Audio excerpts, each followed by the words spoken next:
If you've ever felt like your English sounds a bit like a textbook, you're not alone. In school, we learn the basics. I am happy. I am sad. I am angry. And while those are grammatically correct, they don't always capture the vibe of how we actually feel in real life. Today, we're going to fix that. We're going to look at the 6 pillars of human feelings and find the words that people actually use in the real world.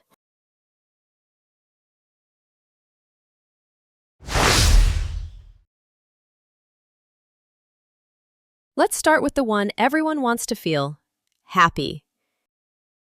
In a textbook, happy covers everything from winning $1 to winning the lottery.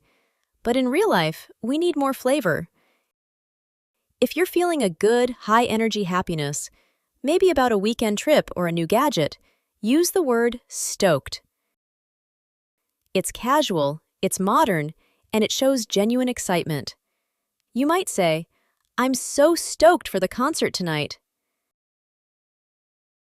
But what if the news is life-changing? If you just got your dream job or got engaged, you aren't just stoked, you are over the moon. This is a classic idiom that perfectly describes that floating, can't-stop smiling feeling.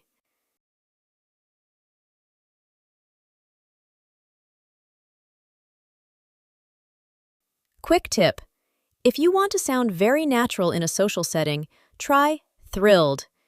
It's a bit more polished than stoked, but much warmer than happy.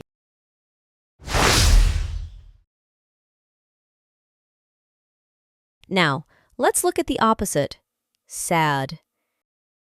This word can feel a bit heavy, or even a bit childish if used too often. For those minor, everyday disappointments, like your favorite team losing a game or your flight being delayed, use bummed out. It's the perfect middle ground word. It says, "I'm disappointed, but I'll be okay tomorrow." For example, "I'm really bummed out that I missed the party." Then, there's the deep stuff. When you are hit with a major loss or a massive disappointment, the word is gutted. This is a very physical word. It implies you feel empty or punched in the stomach. He was absolutely gutted when he didn't get the scholarship. It shows the viewer that this isn't just a bad day, it's a real blow.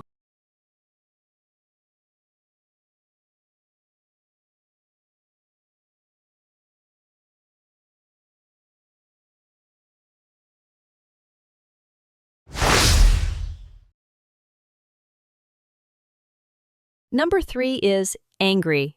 This is a hot emotion, and English has some great ways to describe the different temperatures of anger. Let's start with salty. You've probably heard this one online. Being salty isn't about screaming, it's about being a bit bitter or annoyed because things didn't go your way. If your friend beats you at a video game and you're acting a little grumpy, they might say, "Don't get salty just because you lost." But when the temperature rises and you are truly furious, we use livid or fuming. Imagine smoke coming out of your ears. That is fuming. You aren't just annoyed, you are seeing red. You'd say, "My boss took credit for my work and I am absolutely livid."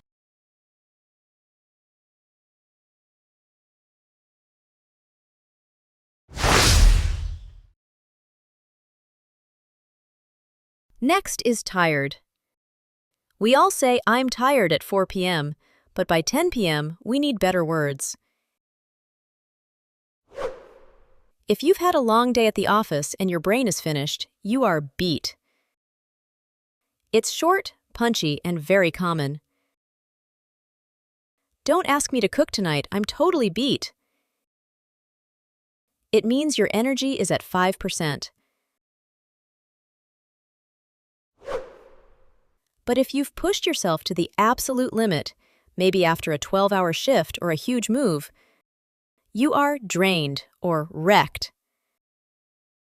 Drained is great because it describes your internal battery being at 0%.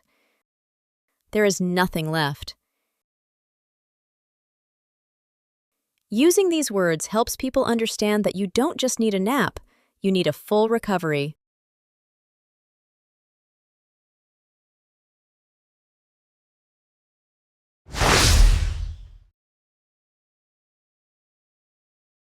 Pillar number 5 is nervous or scared. This is an emotion that lives in the body.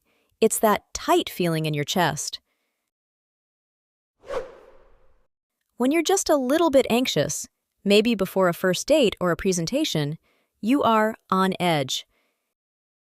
It feels like you're standing on the edge of a cliff, waiting for something to happen. I've been a bit on edge all morning waiting for these results. However, if that nervousness turns into a loss of control, you are freaked out. This is for sudden fear or high-stress situations. If a spider jumps on you, you aren't on edge, you're freaking out. If your car breaks down in the middle of a highway, you're freaked out. It's a high-intensity word for when your brain hits the panic button.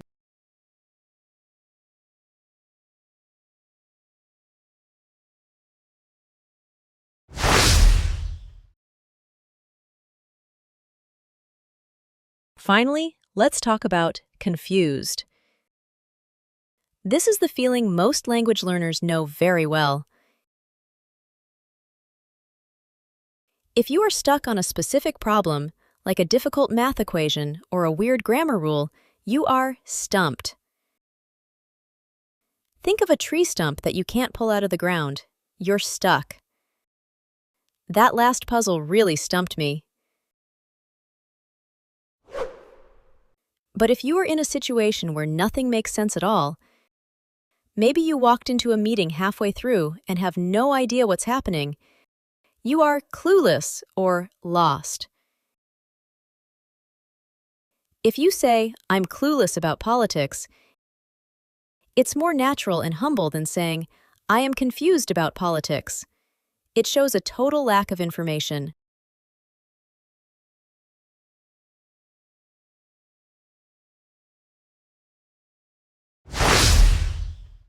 Mastering these small shifts in vocabulary is what makes you sound like a pro. If this guide helped you, don't forget to subscribe for more anti-textbook English lessons. See you in the next lesson!